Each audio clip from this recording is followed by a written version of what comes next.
best of me now, best of me.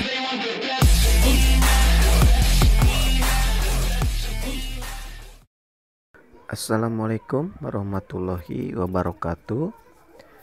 Jumpa lagi bersama saya SBC, Strategi Basic Candlestick, yang membahas candlestick dengan teknikal. Semoga abang-abang dan kakak-kakak sehat selalu di dalam lindungan Allah Subhanahu wa taala, dan semoga diberi rizki yang berlimpah, amin. Oke, sebelum kita mulai, sebaiknya kakak-kakak dan abang-abang siapkan dulu kopinya, siapkan dulu udhunya, dan siapkan dulu catatannya. Karena di sini videonya akan agak panjang, aku meneranginnya ya. Semoga di video kali ini kakak-kakak dan abang-abangnya bisa lebih tercerahkan lagi. Karena masih banyak yang DM sama saya itu masih pada bingung. Oke, mari kita mulai. Jadi seperti ini bang, sumbu itu terbentuk menjadi 3 ya, dorongan,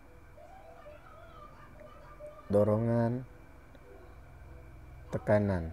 Oke, jadi sumbu itu ada 3. Nah, yang kemarin kan aku pangkas jadi 2, cuma hanya sumbu yang ini aja. Kenapa sumbu yang itu aja? Karena yang sering kita pakai itu sumbu yang pendek. Sedangkan sumbu yang ini ya, sumbu yang itu kan udah jelas gitu. Dari arah dorongannya jelas. Nah, jadi aku ulang lagi. Nah, 1, 2, 3. Nah, sumbu ini adalah sumbu dorongan. Dan ini juga sumbu dorongan. Dan ini sumbu tekanan. Oke. Jadi diingat ya bang ya, supaya tidak salah paham. Nah, diingat. Oke. Jadi bagaimana cara penerapannya di candlestick? Jadi seperti ini ya. Aku gambarkan sebuah candlestick bearish. Candlestick bearish.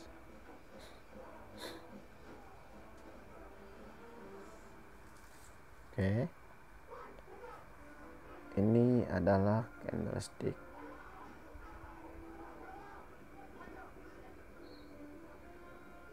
Nah,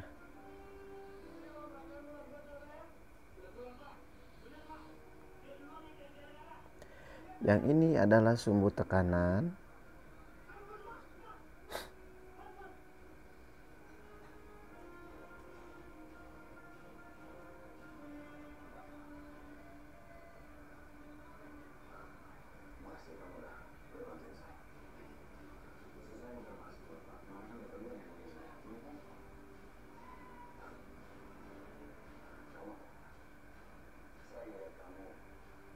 Nah, sedangkan yang ini sumbu dorongan.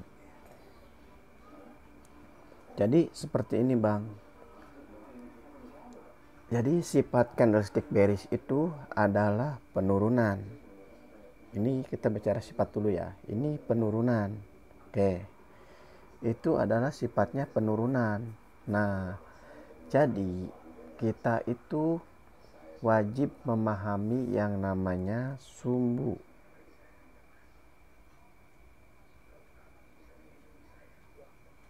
Nah, sumbu yang ini. Nah, sumbu yang ini itu adalah tekanan. Tekanan kuat ya. Karena apa? Sumbunya setitik itu adalah tekanan kuat. Jadi beda lagi kalau sumbunya udah sepanjang ini.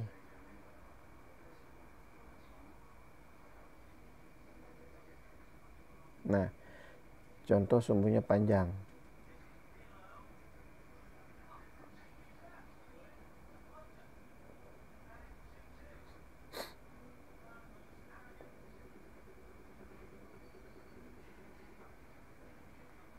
Nah, ini tekanan tapi lemah gitu. Karena apa? Jadi si tekanan itu ada indikasi untuk kenaikan. Karena apa? Karena tekanannya lemah. Jadi kenapa aku bilang itu lemah? Karena tekanannya sudah nggak kuat. Jadi abangnya bingung gimana ya. Jadi dibilang tekanan itu bukan tekanan, dibilang dorongan juga nanggung gitu. Karena dorongan yang kuat itu yang seperti ini, setengah dari bodi ya. Jadi dorongannya itu setengah dari bodi. Itu adalah dorongan yang kuat. Nah, jadi abang kan sering terkecoh sama yang itu kan. Nah, sedangkan jika candlesticknya segede gini,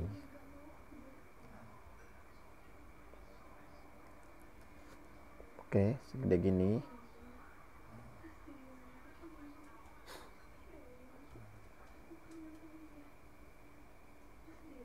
oke.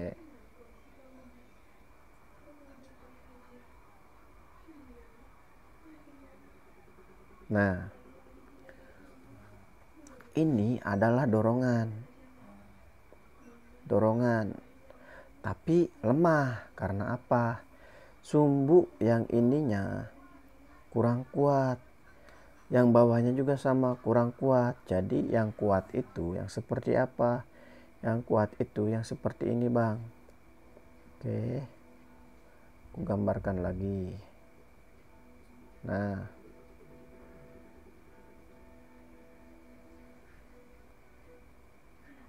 jadi seperti ini nih.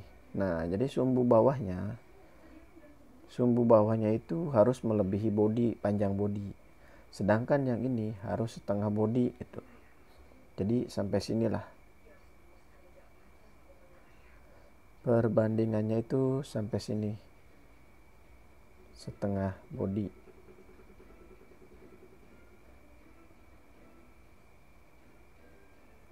Nah, perbandingannya itu sampai situ.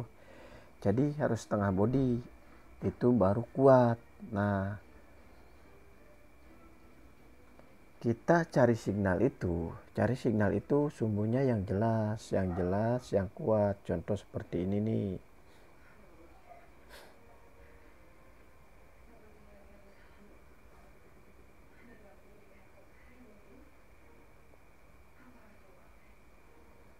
Oke.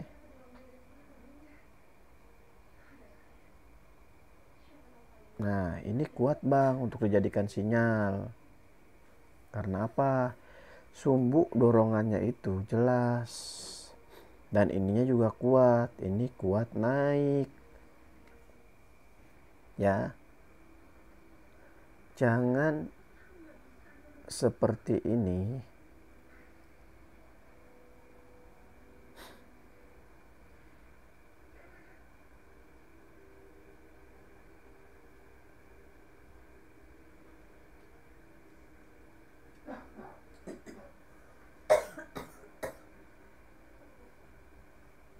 Nah, jangan seperti itu abang jadiin signal. Emang itu juga bisa. Tapi kalau dia naik itu, naiknya nggak jauh. Paling juga satu atau dua candle gitu naiknya itu. Sedangkan candlenya juga kecil-kecil. Nah, kalau candlenya besar itu paling naiknya satu candle. Jadi kesimpulannya seperti ini ya bang ya. Kesimpulannya. Aku contohin. Ini sinyalnya bearish kuat ya.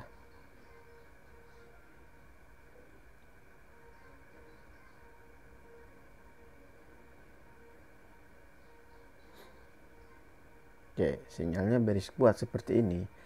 Jadi dia kalau naik itu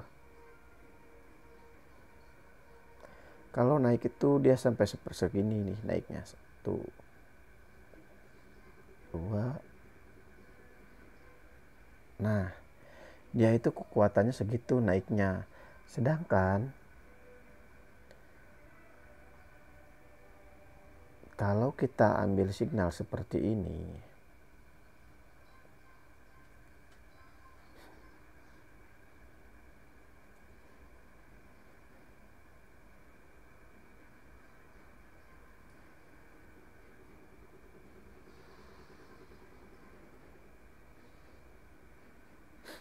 ya, jadi paling dia itu naiknya segini.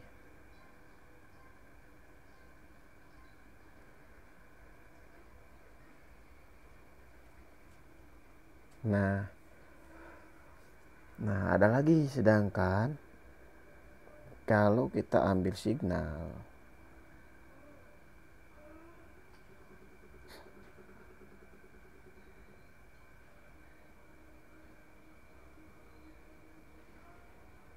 seperti ini, jadi dia itu paling naiknya segini.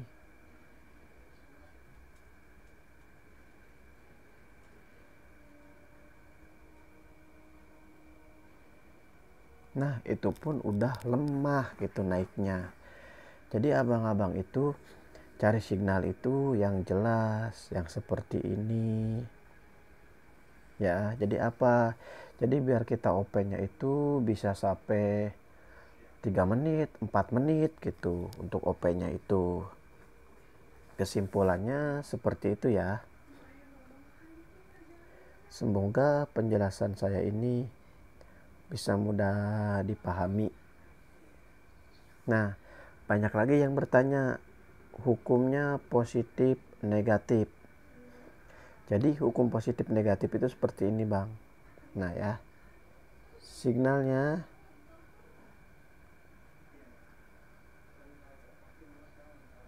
contoh,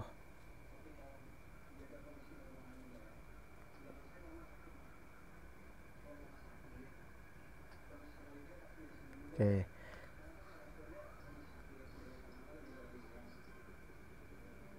Nah, sinyalnya turun, konfirmasinya itu beris seperti ini.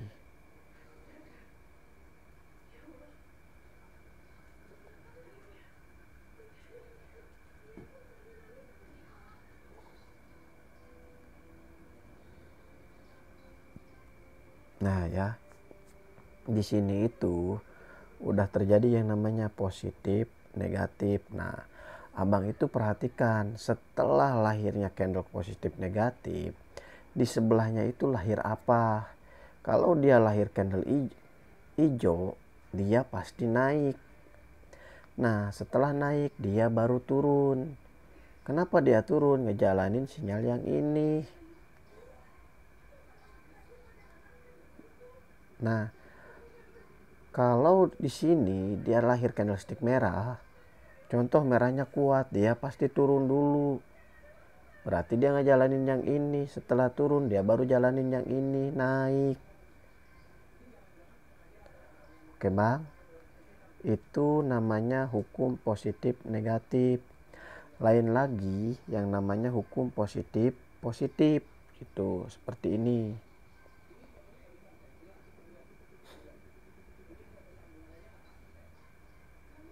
Contoh,